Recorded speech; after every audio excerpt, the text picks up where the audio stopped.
Hey Northminster, I am sharing with you this week yet another family treasure.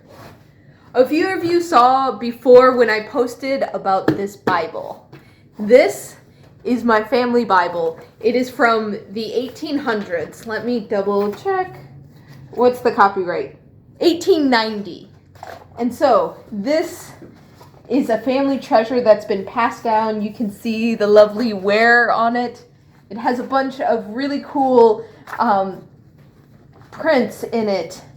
So you can see very old-timey text.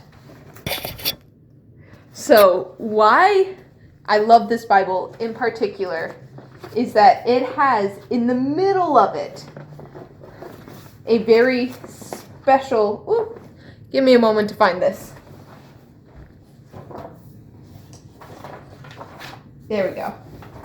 It has this part in the center of the Bible. This is what makes it specifically the family Bible, is you have the various parts of it. While they didn't record marriages, they definitely recorded some births in the family, and they recorded deaths. I show you this to prove to you that this was a Bible that was used. Records were kept in it, but notably next to it is this. This is a family temperance contract.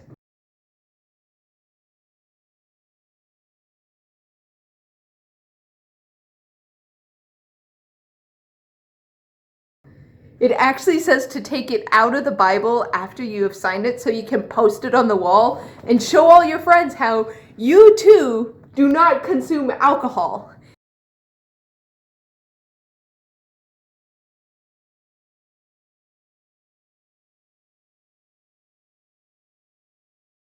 The page talks about all the dangers of alcohol. So listen to this.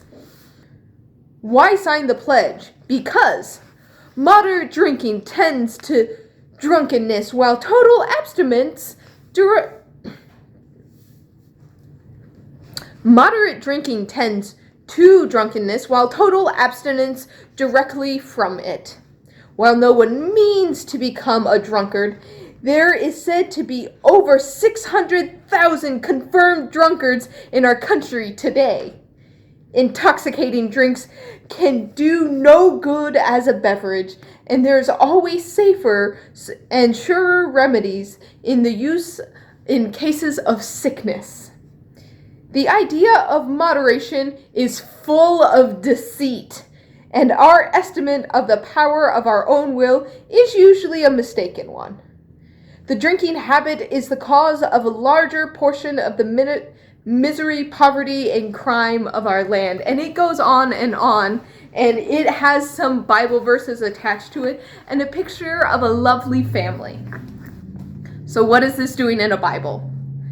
Because while the Bible many times says do not give in to drunkardness, do not be overindulged in drink, it's in the Proverbs, it's in Paul's letters, it's scattered all over to not overconsume alcohol. At the same time, the Bible also talks about people drinking. I mean, Jesus notably turned water into wine, and so why does my Bible have a political message in it? It's politics. The temperance movement was part of the social gospel movement in the early 1800s. It came to a head with the amendment that banned alcohol, and later we reversed that. But what was the idea behind this? It wasn't just that drinking in and of itself was bad. It was championed by the women's suffragette movement. They saw drinking as the direct cause of a lot of women suffering because men would go and get drunk and then come home and be abusive. And also lower class families would have less income if the men were drinking out at night and then coming home and abusing their women. So this was seen as a social justice issue. And because it's a social justice issue, it ends up in my family Bible. Notably, That page is not signed in my Bible. My mother claims that the people who owned the Bible didn't drink, but for some reason, they didn't feel the need to sign it, even though the Bible is used. I bring this up to say that the Bible and its message does have political implications. This week we're looking at the book Philemon. It is a hard and difficult book to read. It is short, but the subject matter is tough because it deals with political issues, and Paul is dealing with church politics, and he deals with it in a less than ideal way. It's talking about slaves and slavery in the ancient world, and it was used by slave owners in the Americas. So we're going to look at what do we do with politics in the Bible. Because the fact of the matter is, more than we like, it ends up literally in people's Bibles. The message of the gospel does also have political implications, but at the same time, we don't like to hear political sermons. You don't want to hear my politics from the pulpit. So how do we parse out politics and religion when they, at some point, do collide, and they have in the past and they will in the future?